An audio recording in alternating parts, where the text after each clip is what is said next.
우리 하나님의 말씀 같이 보겠습니다. 신약성경 요한계시록 6장 1절 말씀부터 17절 말씀까지 좀 길지만 우리 한 목소리로 같이 읽겠습니다. 내가 봄에 어린 양이 7인 중에 하나를 떼시는데 그때 내가 들으니 내 생물 중에 하나가 우레소리같이 말하되 오라 하기로, 이에 내가 보니 흰 말이 있는데 그 탄 자가 활을 가졌고 면류관을 받고 나아가서 이기고 또 이기려고 하더라. 둘째 인을 떼실 때에 내가 들으니 둘째 생물이 말하되 오라 하니, 이에 다른 붉은 말이 나오더라. 그 탄 자가 허락을 받아 땅에서 화평을 제하여 버리며 서로 죽이게 하고 또 큰 칼을 받았더라. 셋째 인을 떼실 때에 내가 들으니 셋째 생물이 말하되 오라 하기로, 내가 보니 검은 말이 나오는데 그 탄 자가 손에 저울을 가졌더라. 내가 네 생물 사이로부터 나는 듯한 음성을 들으니 이르되, 한 데나리온의 밀 한 되요 한 데나리온의 보리 석 되로다. 또 감람류와 포도주는 해치지 말라 하더라. 넷째 인을 떼실 때에 내가 넷째 생물의 음성을 들으니 말하되 오라 하기로, 내가 봄에 청황색 말이 나오는데 그 탄자의 이름은 사망이니 음부가 그 뒤를 따르더라.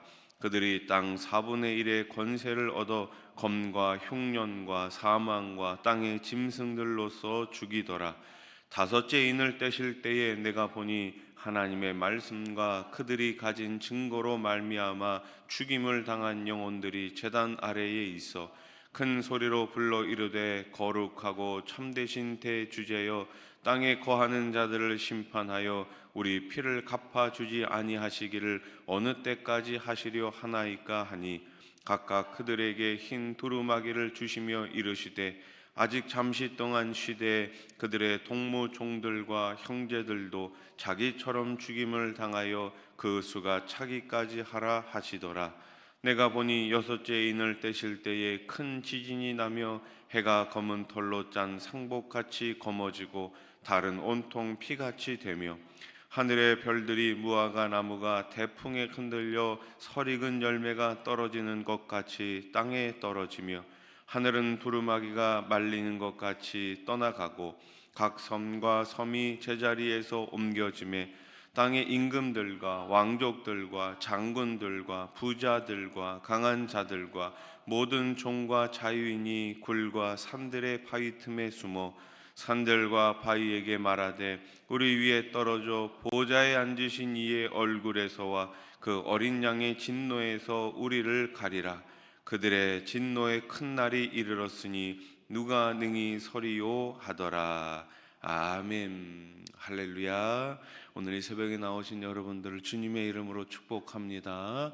주 날개 밑이 가장 평안한 장소임을 믿으시고 매일매일 주님 안에서 큰 평안을 누리시기를 주님의 이름으로 축복합니다. 자, 오늘 본문은 7인의 재앙에 대한 말씀이에요. 첫 번째 인, 두 번째 인, 세 번째 인. 여기 인이라는 말이 나오는데 그런 의미예요.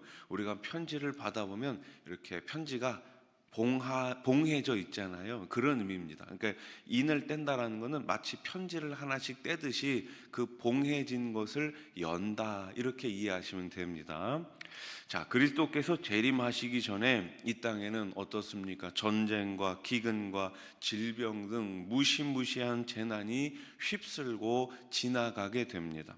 하지만 이 재난을 통제하고 계시는 분이 누구세요? 우리 주님이십니다. 주님께서 이 모든 재난을, 이 모든 일들을 다 통제하고 계십니다. 그렇다면 이 재앙 앞에서 저와 여러분들은, 성도는 어떻게 살아가야 할까요? 그리스도께서 첫째, 둘째 인을 떼시자 각각 흰 말과 붉은 말이 나왔습니다. 흰 말과 붉은 말은 군사적 정복과 전쟁 등으로 해석할 수 있어요. 그리스도의 심판은 칼에 의한 정복과 전쟁, 사륙으로 시작이 됩니다. 이는 인류의 범죄에 의해 일어난 일과 정확히 일치하죠. 아담과 하와의 범죄에 의해 이 땅을 채운 것은 폭력과 전쟁, 정복과 사륙이었습니다. 하나님과 인간의 관계가 깨어져 버렸기 때문이죠. 평화의 첫째 조건이 무엇일까요? 하나님과 관계 회복이에요. 우리가 진정한 평화를 얻으려면 하나님과의 관계가 회복되어야 합니다. 하나님과의 관계 회복 없이 우리는 진정한 회복을 누릴 수가 없는 것입니다.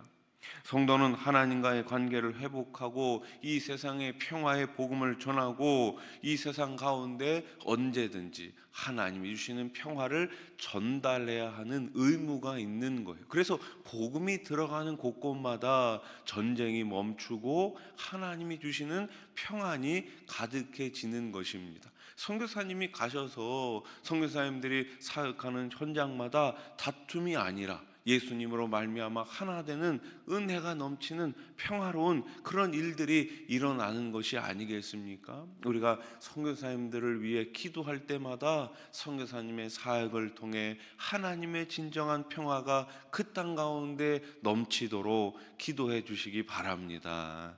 자, 그리스도께서 셋째 인을 떼시자 어떤 말이 나왔어요? 검은 말이 나왔어요.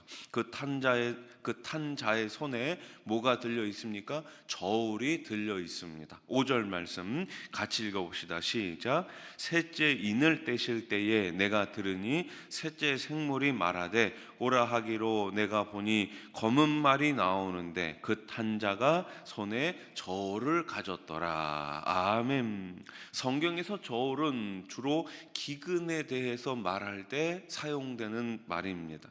기아와 빈곤은 궁극적으로 인류의 죄로 말미암은 것이죠. 여러분, 지금도 수많은 음식물 쓰레기가 나오고 있어요. 그런데 참 아이러니하게도 지구편 한 다른 쪽에서는 그 음식이 없어가지고 굶고 있는 사람들이 얼마나 많이 있습니까? 결국 이 기아와 빈곤은 인류의 죄, 바로 우리들의 죄 때문에 일어나는 현상이에요.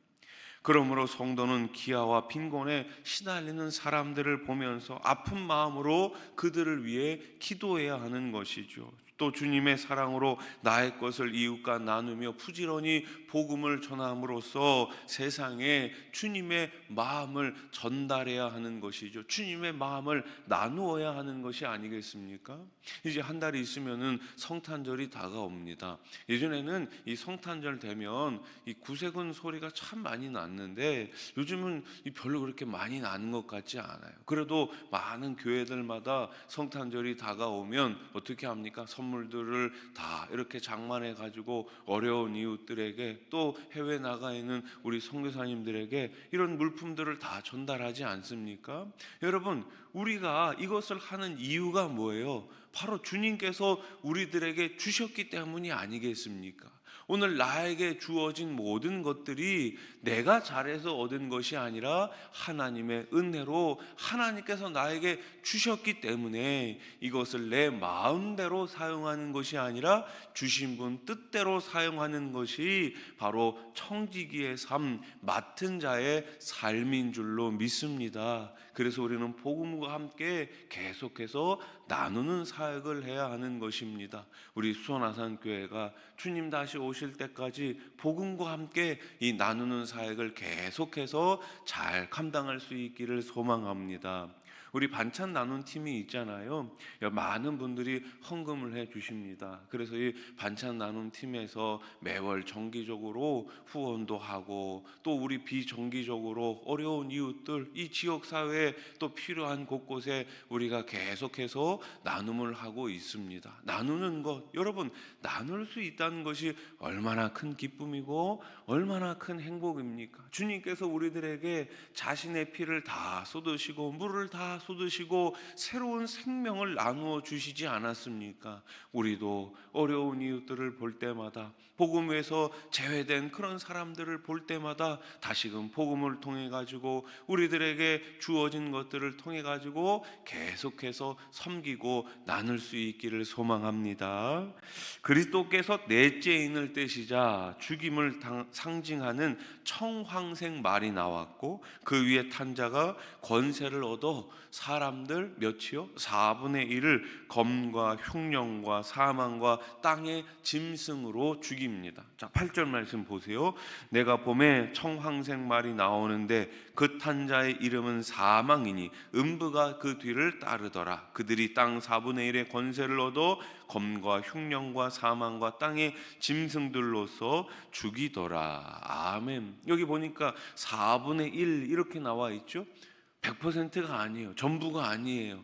4분의 1로 국한된 것은 이 재앙이 이제 나오게 될 라팔 재앙이나 대접 재앙과 비교되는 부분적인 재앙임을 알 수가 있어요. 전체가 아니라 4분의 1이라는 것은 뭐라고요? 부분적인 재앙이라고요. 하나님은 이런 제한된 심판을 통해 사람들이 어떻게 해요? 깨닫고 회개하기를 원하십니다. 여러분, 전부 다 멸망시키면 어떻게 합니까? 그러니까 하나님께서는 4분의 1만 지금 샘플로 보여주고 있는 거예요. 야, 지금 이런 일들이 일어나고 있어. 그러니 어떻게 하라고요? 빨리 회개하고 돌이키라는 것입니다.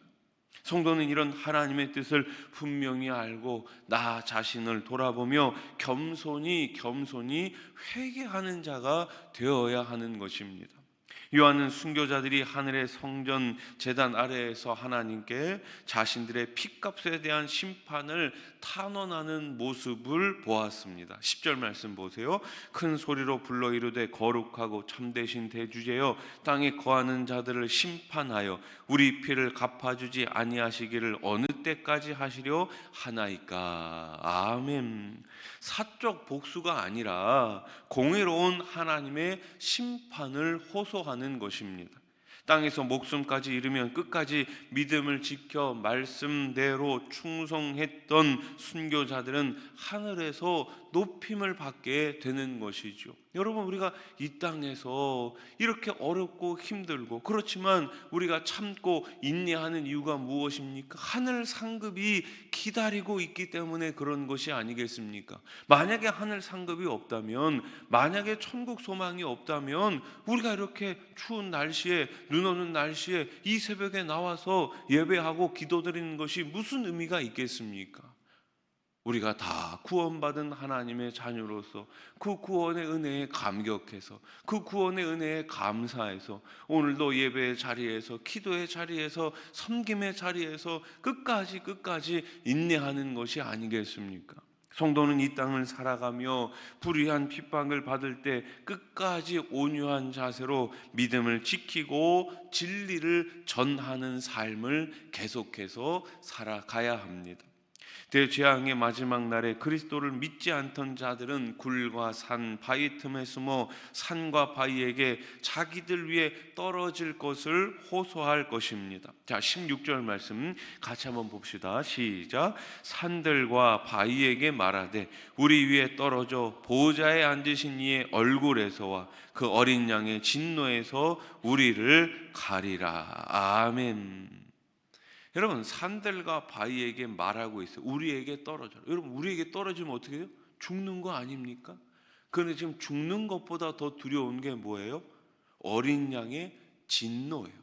마지막 심판이에요. 그들이 재앙에서 자랑하고 의지하던 모든 것이 재앙과 심판을 피하는 데는 아무런 도움이 되지 않습니다. 사라지는 것들, 이 땅에서 사라지는 모든 것들은 마지막 날 심판대 앞에 섰을 때 우리에게 아무런 도움이 되지 않습니다. 아무런 도움이 되지 않아요. 그런데 아직도 어리석은 사람들은 이 땅에 사라지는 것들이 나를 보호해 줄 것으로 착각하며 살고 있습니다. 물질이 나를 보호해 줄 것이다. 건강이 나를 보호해 줄 것이다. 명예가, 권력이 나를 보호해 줄 것이다. 착각하며 살고 있습니다. 오직 주님의 십자가만이 우리의 가장 강한 방패요 보호막이 되는 것입니다. 마지막 심판대 없을 때 십자가만이 우리를 살릴 수 있는 거예요. 성도는 십자가의 은혜가 얼마나 크고 놀라운지를 묵상하며 그래서 늘 감사해야 하는 것이죠. 또 십자가 은혜가 세상 무엇보다 값진 것임을 깨닫고 오직 그 십자가만을 자랑하며 전해야 하는 것입니다. 말씀을 마치겠습니다. 오늘 말씀은 세상의 마지막 날에 역사상 전무후무한 우주적 대격변의 재앙이 있을 것임을 보여줍니다. 그때가 되면 더 이상 회개할 수 없습니다. 마지막 때가 오면 회개할 수 없어요. 오직 두려운 심판과 멸망뿐입니다. 그래서 우리는 하루속히 죄의 길에서 돌이켜 주님께 나오고 기회가 있을 때마다 믿지 않는 사람들에게 이 복음을 전해야 하는 것입니다. 기회가 있을 때마다 우리에게 주신 이 복음을 온 세상에 전하는 저와 여러분, 우리 교회가 될 수 있기를 우리 주님의 이름으로 간절히 축원합니다. 기도드리겠습니다. 하나님 아버지, 오늘 이 새벽에도 주님 전에 나왔습니다. 하나님 아버지, 이 전에서 드리는 기도 가운데 우리 하나님 하늘문 넓게 오시고 응답해 주시옵소서. 마지막 때가 다가오고 있습니다. 주님의 심판이 기다리고 있습니다. 심판의 때에 더 이상 회개할 수 없습니다. 주님, 우리들에게 주신 이 귀한 믿음, 이 귀한 복음을 마지막 때가 오기 전에 믿지 않는 자들에게 전하게 해주시고, 우리 주변에 있는 모든 믿지 않는 자들이 주님께로 돌아오는 역사를 우리가 함께 보게 해 주시옵소서. 우리 주님, 마지막 심판대 앞에 섰을 때 이 세상에 사라지는 것들은 아무 의미가 없습니다. 오로지 예수 그리스도 십자가만이 우리를 마지막 날 심판대 앞에서 살게 합니다. 오늘도 우리 주님의 그 십자가를 묵상하며 그 십자가를 바라보며 십자가를 표대 삼아 계속해서 전진하며 달려가는 주님의 백성들 다 되게 해 주시옵소서. 가정의 문제와 또 여러 가지 문제들을 가지고 있습니다. 어려움이 찾아오고 있습니다. 하나님 아버지, 주님과 함께 이 폭풍을 잘 견디게 해 주시옵소서. 그 오른손 붙들어 주시고 내내토록 함께 해 주시는 하나님과 아버지, 이 모든 어려움들을 이겨낼 수 있는 강한 믿음을 갖게 해 주시옵소서. 병상에 계신 분들이 있습니다. 이 시간 찾아가 주셔서 어루만져 주시고 깨끗하게 치유해 주시옵소서. 우리의 자녀들 이제 입시를 앞두고 있습니다. 취업을 앞두고 있습니다. 결혼을 앞두고 있습니다. 우리 하나님, 우리 자녀들 어디에 있든지 딴 길로 가지 않게 해 주시고 예수 안에서 주님 바라보며 매일매일 믿음이 더욱더 자라게 해 주시옵소서. 하나님 아버지, 이제 12월 한 달이 남았습니다. 남은 한 달 어떻게 보내야 되겠습니까? 하나님, 지난 1년을 잘 되돌아보게 해 주시고 다가오는 새해 더 기대하며 더 감사하며 더 주님 바라보며 잘 준비하는 마지막 12월 달이 되게 해 주시옵소서. 예수님의 이름으로 기도드립니다. 아멘.